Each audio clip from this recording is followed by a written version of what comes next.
Uh, since we are splicing these into different interviews, hello if you are just joining this. My name is Jonathan Cohn. I'm the policy director with Progressive Mass. Hold on, let me exit out of that view. Uh, we're now joined by Craig Swallow, who's running in Congressional District 9. Prior interviews were with Congressional District 6. So Craig, if you want to take 2 minutes to the start, like 1 to 2 minutes to start, tell us who you are, why you're running, and all of that I'm sure you're used to explaining many a time. Yeah, absolutely. Hey, everyone. Just want to make sure you can hear me well with my headphones and all that. Good to go. Perfect. Great.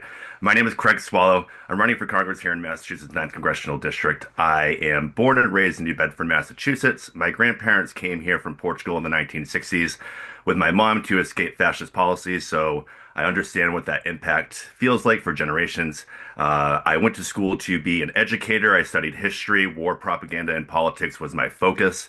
So wasn't expecting that to come full circle, but here we are, putting that to use. And essentially, I think short term, quick answer of why I'm running. I am a former educator, worked in restaurants for a long time. I think working class experiences are what is exactly missing and needed in Congress right now. A lot of the perspectives are from wealthy, high, well educated, Ivy League educated, not people who have the type of work experiences and, real life experiences that we all have on this call. So I think that, is one of the biggest reasons why I'm running and what we really need representation for in Congress right now. Awesome. So we're here with Progressive Massachusetts today. So fitting question is, do you consider yourself progressive? And if so, how would you define the word? Yeah, of course. I think, being here, I would hope I consider myself progressive. So I do. And I think it's a little twofold for me. One is I think, being a gay man, being progressive is just part of my existence. I think fighting for, marriage equality and, recognition in public spaces, I think has just, part of it. But the other side of that, I think for, society as a whole is progressive is just kind of common sense. I think the things that our platform advocates for and the things that we want, whether it be overturning Citizens United or providing, comprehensive health care, I think those are the things that are just common sense. We can't, all of us as working class people, we can't pass budgets on our household that continue to have deficits. We can't do that, and progressive policies aren't that mindset. It is about bringing in that sort of expenditure of, government, also having it focus on working class and societal support. We're paying the money to have healthcare, to have, transportation, all of these things. It's just not being used in the appropriate ways. And we just need to really kind of refocus our budgets, I think. So for me, being progressive is just common sense. Awesome. So every day in the news, we keep seeing a bunch of horrific stories about what ICE agents are doing across the country. One, do you support the goal of abolishing ICE? And then, if so, what does that mean to you in practice? Yes. So a couple things on that. I have been outspoken about ICE on the record for local news outlets since May of last year. It was very important to me that, as an indivisible South Coast New England co-leader, I knew a lot of people didn't want to get in front of the camera and sort of put themselves out there, and I knew that I would. I would be willing to stand up and say that this is lawless, this is wrong, this is violating constitutional rights, this is violating human rights and international law on top of all those things. And so for those reasons, on top of the complete mismanagement of our tax dollars and money, I do support abolishing ICE. From there, I think we need to return to the immigration and naturalization services that we had before ICE and treat immigration for what it is. Even if someone were to cross the border illegally, that is a civil offense. That is not a criminal offense. And we need to treat these people as such. These are human beings that are trying to better their lives. And so I think that is the focus, returning immigration to a humanity perspective focused policy of taking care of people and seeing the value that immigrants bring to our society and to all of our cultures and making sure that we help them work through the systems and become citizens so that they are safer, able to, be more involved in our society. I think that is the focus of INS is not making it difficult, it is making it practical. Awesome. And so one in terms of things getting terrible over the years, over the past few decades, that we've seen increasing concentration of let's say, corporate power in the U.S. with various types of let's say, monopolies, mergers, and corporate consolidation, as well as growing economic inequality in the U.S. So, if elected, what would be your top priorities that you would be advocating for in order to rein in kind of outsized corporate power and to reduce economic inequality in the district in the U.S.? Yeah, I think, focusing on overturning Citizens United for me is super important. Getting those corporate tax dollars out of our politics is number one because what is happening here is they're purchasing elections, and that is just not fair. In terms of how corporations are abusing their power and making life unaffordable, I think we really need to put forth legislation that doesn't allow CEOs to take massive payments above what their workforce is making. And then I think we just need to start closing corporate tax loopholes, taxing them accordingly, and taxing the people who are running these corporations. Because ultimately, if you are not providing a livable wage to your employees, if you are stealing, not stealing, but if you are taking tax subsidies and government write-offs, you are not a successful business. You are abusing the system and basically uh almost like I'm not saying slavery. There is an abuse there that needs to be stopped. And so for me, it is taking out the ability for them to do that. And so, since I was born in 85, with Reagan, there has just been the acceptance of we need these corporations in order for the United States to be successful. And I think these corporations are not going to go anywhere. We're going to tax them what they should be, and they're going to stay because they know the workforce and the society that we have here is exactly what they need. And so I'm not scared to stand up to a corporation and say, time to pay your fair share. Not only the corporation itself, but the CEOs, the CFOs, and the people who have abused that system and have taken, bonuses and things like that while their workers' wages have stayed stagnant for decades. So I think it's again not allowing these corporations to push around the politicians who are taking their PAC money and saying, "Oh yeah, you know what? You're right. We really can't pass those laws because that's not something I will ever do. Never going to take PAC money. Never going to let a corporation tell me what I should be doing for my constituents." Awesome. And in terms of other things that have clearly like long, kind of many decade trends of getting worsening, the climate crisis. So what would be your top priorities for addressing the climate crisis and for transitioning the US away from fossil fuels? Well, I think my top priority would be actually addressing it because it does feel like since I was in elementary school and have, my memories, I've heard about climate change and the impact of fossil fuel industries on the environment since I was a kid. And since I was that age, it made a lot of sense. You look at a tower, you see a bunch of smoke billowing out, you're like, yeah, that probably has a negative effect. So in terms of how do we hold fossil fuels accountable, I think a little bit about, and I think Kasim Rashid had wrote an article about this on his Substack, but essentially treating these fossil fuel industries like we treated the chemical companies and industries in the 70s and 80s who poisoned all of our water. So basically, we're going to hold them accountable. Let's investigate them, see their correspondence, their memos. How long have they known about this? Guaranteed it's as long as I have known about this.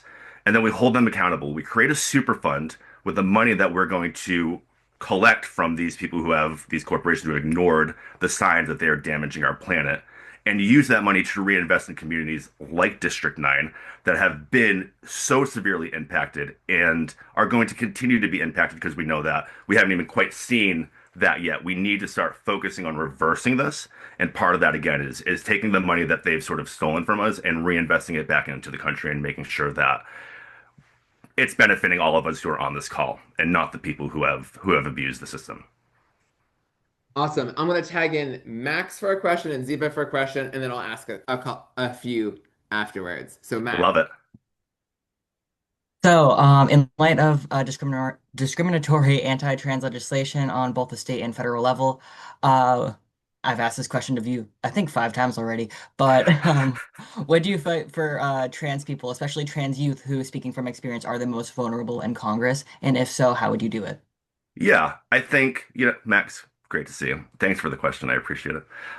So first and foremost, as a someone who is part of the LGBTQIA plus community, trans people have been used as a bargaining chip politically by both sides of the aisle for far too long, and it just needs to stop. It's just not okay with me. So first and foremost, to that regard, I believe with Medicare for All that healthcare should be accessible and comprehensive no matter who you are. That is a choice between the patient and the doctor, and if there's, a youth involved, the parents. That is it to me. There's no compromising here. There's no, oh, well, certain things are okay. No, we're going to protect the trans community. We're going to provide them with the services they need, and we're also not going to use them as the bargaining chip because that is just not okay. It's gone on for far too long, and I just think, especially when we get into the transports issue, it's a distraction from what the real issue is, which is that a lot of us do not have access to comprehensive health care or affordable or accessible, and that's not okay for anybody. And so we just really need to make sure that everyone has that. Awesome, thank you. And then I'll check in Ziba. Hi, am I off mute? Hold on. I can hear Yeah, you. Yes, you're okay. good. Sorry. So I'm going to ask you about foreign policy. Oh, I just lost my window. Hang on one sec. Okay. Um, so my question is about the current political situation and in Iran. A lot of the Democratic delegation, including Congress people, including the Massachusetts delegation, have cited the lack of a congressional authorization, but then voted for resolutions condemning Iran as the greatest state sponsor of terror, which sort of provides a pretext for the war. So I'm curious what your position is on the war, and specifically what your perspective would be if it were to come up for a vote. Yeah, we'll stop there. Oh, yeah, not a heavy topic at all. But I think obviously, super important to talk about. So first and foremost, I think unfortunately what we're seeing currently with the current Democratic members of the House is that with Iran, they're somewhat ecstatic about the situation that they have found themselves in. They have found themselves in a war with Iran that they didn't have to start, don't have to take any political sort of heat for it, and then can run on it to say, look how, emotionally inept and, as a commander in chief, how inept Donald Trump is. So I think first and foremost, that's why we're seeing sort of this disconnect of, yeah, they're angry about the Power Resolutions Act, but then they're also not super fighting, to have this stop, to inform their districts of why this is wrong and why we should not be doing this. And so, for me, I would not support this war. First and foremost, I am tired of seeing $1 billion a day go towards dropping bombs on individuals and radicalizing another generation in the Middle East against us while we are still without health care over here and without any, typical services. I think moving forward, Democrats have to be hyper focused on accountability. And I know that just sounds like a buzzword, but ultimately what we're seeing here, what we've seen in the past is, another Congress comes into play, and they're like, we need to move on. We can't charge people because that's not healing for the country. And I think we all have accepted now at this point that accountability is healing, that the people who have decided to drag us into this war for false pretenses, for lies, for misrepresenting all of this to the American public, need to be held accountable. And simply, like, when we look at someone like Kristi Noem, just moving her out of Department of Homeland Security to another role is not accountability. It's step one in losing your job, as we all would lose our jobs if we were objectively that bad at it. But what we need to do is say, okay, not only are we doing that, but we're going to subpoena you. You're going to come testify in front of Congress, in front of all of the public, and then we're also going to be charging you, impeaching you, removing you, whatever it may be. But I think the whole mindset of we need to move on and heal needs to include we need to be holding people accountable and charging them. Thank you. Of course, Um, if there's anything in there that I did not answer, please feel free to have me clarify. There's a yeah, lot happening in that question. yeah. No, we have time. I have a micro question that's probably more personal than group, so I'll go on to the next one. Okay. So do you believe that Israel's actions in Gaza and the West Bank constitute genocide? And the second part of this, would you vote to end both offensive and defensive aid to Israel for weapons? Yes, I am ready and fully committed to stopping supplying any country with weapons that are using them in a way that is like we need to defend ourselves. Israel exists. That is fact. But no one needs to eradicate an entire group of people in order to protect themselves. So first and foremost, I am not going to supply them with weapons. In terms of if it's a genocide, I'm going to say this. My opinion on if it is does not matter. Experts, one, I agree, it is. It is a genocide. But the experts, the people who have studied this, the people who are the knowledgeable people, have said it's a genocide. And to me, that's it. I can sit here and look at facts and figures and be like, oh, is it for me? But it is. You know what I mean? With the people who are educated and know what this looks like, how it happens, have seen it in history before and have studied this, have said it is. And for me, that's exactly the problem with what we're seeing in society right now is this push against experts, this push against knowledge that my opinions matter more. Opinions are valid, but fact and expertise are important. And we need to go back to respecting that. And so I believe it's a genocide because I know the people who are informed and the people that I like respect in these fields have said it is. And that to me is what we need to get back to. Thank you. Back to you, Jonathan. Okay. So since you're running and thank you both to Ziba and Max for great questions. So you're running against an incumbent. So I'd like to hear if you can take a minute or two, tell us how do you view yourself as similar to or different from the incumbent in the race? Yeah, sure. It has been interesting, doing all this. I am no career politician. You've heard my background a little bit. So I think, I hear a lot about the incumbent's voting record. And, for labor unions, 100% voting record. On progressive policies, I think it's in the 90s. And to me, isn't that just the baseline of what we are expecting from the people who represent us to vote for the things that are in our best interests? And so the distinction for me will be is that I will see the office I hold and the power that it has and to influence the people in my district. And so before I even decided to get into this race, I had sent a very lengthy letter to my representation. And I said, I'm seeing what's happening in the situation. I'm seeing how you're participating, and I have some critiques. And mainly what I want to see is you getting involved in the we District 9, we're going to hear a lot about purple and all that stuff, I'm sure, as you have your other candidates. But my district, I know there's a few of you on here that are part of my district. My district is the most purple as of right now. And I think we need to accept that that is because representation has not been present. It hasn't been there. It hasn't engaged with these parts of the district. So when they look at corporate Democrats and say they're not here, they're not present, they don't come to our parts of the district, they're not wrong. And so I said to him, I was like, have your town halls, which there have also not been much, many of, have your town halls in these districts. Go meet with these members of your district that are maybe not voting for you.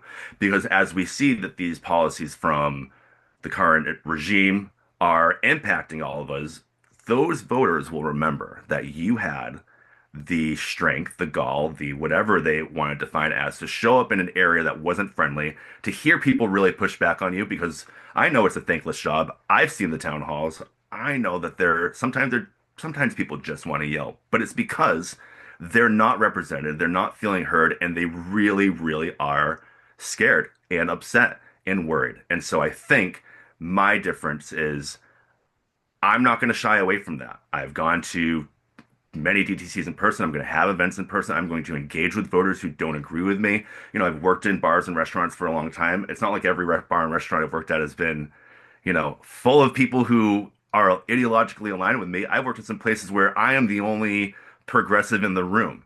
But I know when I have the conversations with these people about what I believe and why, or what my platform is, they're like, wow, I really support that. That's something that I want to see represent. I want my representation to be that person. And so I think that's sort of my perspective on that. And then one question that I always like closing out our kind of interviews with. is that so whenever you're here seeking an endorsement, what is your own endorsement philosophy? How do you decide whether to support, endorse, what a campaign for different candidates yourself?